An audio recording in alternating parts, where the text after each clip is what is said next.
Welcome back, Shalloners. Today, I want to talk about love lessons that we can learn from Selena Gomez's song, Back to You, from the show 13 Reasons Why, which, by the way, have way more than 13 reasons why that show sucks and should not be on the air. It glorifies, like, revenge and suicide. It's just, ugh. It's, like, the worst parts about 2018. Do you know what I mean? Just, like, squished into a show. But, love that song. So, I was listening to that song when it came out. It's out now. And it was on like repeat, because I was like, oh, like I was just feeling it like so hard, especially this one part. You could break my heart in two, but when it heals, it beats for you. I was like, yes, Selena, you got it. Because like many of you, we all have this one guy that we can't forget, that we're twisted over, that we just are fixated on. And listening to this song really made me question, like, what was going on with myself. I will say, I am over the hump of this person, like they are in the rear view, but listening to the song, like, reconstituted those feelings. It brought me back to a place when I was, like, in some form or another, saying, like, no matter what, I will go back to you. I remember thinking, like, there is nobody I would not walk away from to be with him.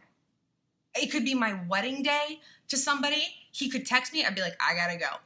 And I'm like, what? So I did a little bit of emotional investigation. I talked to some therapists about this, and they're like, why are you so attached to this person? And I'm like, I don't know, because I love him. And they're like, all right, first of all, step number one, stop telling yourself you love him. And I was like, but I do. And they're like, you might think that. What you need to do is come up with some different self-talk. And this relates back to the song. In the song, Selena, the whole thing is, no matter what, I'm going to go back to you. I love you. You could fuck me over. You could break my heart. Doesn't matter. I'm still going to go back. Words have power. And when we tell ourselves something like that, that manifests in our actions. When we tell ourselves that no matter what a guy does, we're going to love him anyway, when they have earned zero right to that much power in our life. Zero. No one should have that much power. I in no way believe that love is unconditional. Yes, it is conditional. You don't get to hit me, to abuse me, to talk down to me, to separate me from my friends, to belittle my dreams. I'm not going to love you anymore. You don't even get to grow back hair. I'm not going to love you anymore. Okay? So love is not unconditional. And chances are, if you're like therapy singing along to this song like I am, this guy isn't your boyfriend. He's a guy who maybe you have like loved from afar, but usually it's a guy who you had a few really good interactions with, maybe a few good hookups, maybe a few good dates, maybe a few decent weeks of dating, and then something happened. And he ghosted, he moved, you guys got separated, something happened. And this is what the therapist told me. She's like, you have to think back on what was going on at that time in your life because you kind of attached yourself to him in an inappropriate way. That means you latched onto this person as sort of like a way to escape what was going on in your life. That, my friends, is what I call a hurt locker. You guys have heard me talk about hurt lockers constantly. It's a term I made up. TM, copyright, hurt locker. But it means like it's a person who is so much more than a person. It's like they are a locker in which we store all of our hurts. The guy that I was fixated on, I met him as my marriage was collapsing. And I, rather than deal with that, which was really unpleasant, let's just focus on him. He was young and was just like, this sounds weird, but he was like everything that I wanted to be as a person. Smart, confident, humble, capable, socially dynamic. It's like he had everything figured out. He was like the quintessential popular guy. And because my life was falling apart and I felt like my whole life was starting over at like 30, I wanted to like be aligned with my hurt locker because it's almost like, oh, I get to do life over again now. He's so much younger. I'm going to start where he is, and then we're going to start like life over together. But that, once I realized that, and once I got to the bottom of it, I could see that the therapist was right. I imprinted on him in an inappropriate way, and that's why I can't let go of him. She said something else. She's like, when you fixate on someone like that, it's not your heart that's involved. It's your ego. It's your ego. I wanted to be like him. That's an ego one. That's not a heart thing. It's not like I loved him. I genuinely love the relationship we have. I love the dynamic. Our dynamic was like, whatever.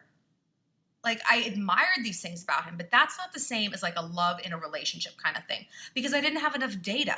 We didn't date seriously. So I didn't have enough data to think about like all the things that I should hate about him. We never got there. And that's the other point that the therapist brought up. She's like, when we fixate on people like that, we're fixated on the possibility, not the person. And I've said this in videos before. When we have someone we can't get over, it's the possibility, not the person. And we can't get over them because, like I said, we don't have enough data. It's easy to get over a guy that you dated for 6 months because you're like, I know exactly what kind of bitch he is. Like, you have so much more like information to process, and you can latch on to things. Be like, no, I remember that he was a bad kisser and was mean to his waitress and told me that I shouldn't try out for debate team. And you're like, fuck him. But when you don't actually date someone, how do you move on? He's a fantasy, and fantasies are perfect. So here's some things that you can do to get over that one guy that you just can't forget. First and foremost, stop telling yourself that you're in love with him. Because when you do that, when you give him the same emotional real estate as people you do truly love, your parents, your sister, your best friend, he now has that much influence. And when you say that you love someone, you're willing to put up with a lot of shit. He doesn't deserve that. Wind it back. Instead, reframe it. With my guy, I was like, okay, fine, I don't love him. He amuses me. He amuses me. And when I boiled it all down, I was like, that is kind of it. Like, I'm amused by this dynamic that we have that, like, oh, we Snapchat, and then what am I going to say? And it's my selfie, look good, blah, blah, blah, and I'm going to see him when we hang out. Like, it's not love. Love is very, like, relaxed and chill. It is quiet and it is soft. It's not like what those sonnets say, that the course of true love never runs smooth. Yes, it does. I promise you. I don't lie. Love is supposed to be easy and smooth. Another reason you have to reframe how you think of this person is that your brain desperately wants a way out of this. It hates having this cognitive dissonance, and that means the reality of a situation does not match up with your mental view of a situation. So the reality is you're not with him. The mental view is you are desperate to be with him. That isn't fun. As you know, if you're watching this video, you know it's not fun. So if you can give your brain something to latch onto, instead of saying, I love him, I love him, I love him, if you can say, I'm curious about him, I'm attracted to him, but it's not love, and it's not even like. It's amusement, curious, lust. Your brain is like, yes, great. I'm gonna take that. I'm gonna take that, and we're gonna go with that. And then your brain is going to start. Everything is gonna kind of shake down in a different way. It's gonna realign, and your brain and your heart is going to look at the situation differently. Be like, well, now that I think of him as a guy who amuses me, I don't need to turn down dates with other dudes. I don't need to keep holding on to this. I don't need to think that I missed out on the greatest love of my life because he moved away. He amuses me. A lot of things amuse me. A lot of people will come along and amuse me. And your brain wants out of this trauma. So it's going to grab onto this and make it so. When you tell yourself your brain something, it realigns, and then your actions convey this. Ironically, you're going to be able to deal with him better by reframing how you feel about him.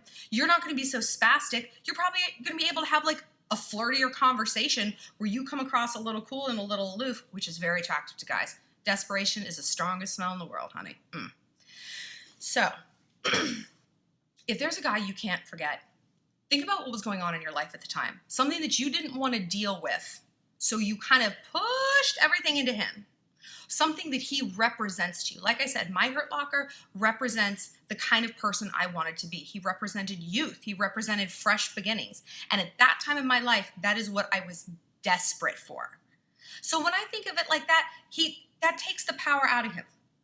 I realize that he is a symbol for something. Don't tell yourself that you're going to go back to someone no matter what. They don't deserve that. Nobody deserves. You don't do that with your friends. Come on. Well, you can sleep with my boyfriend. I'm still going to love her. The hell I will. No.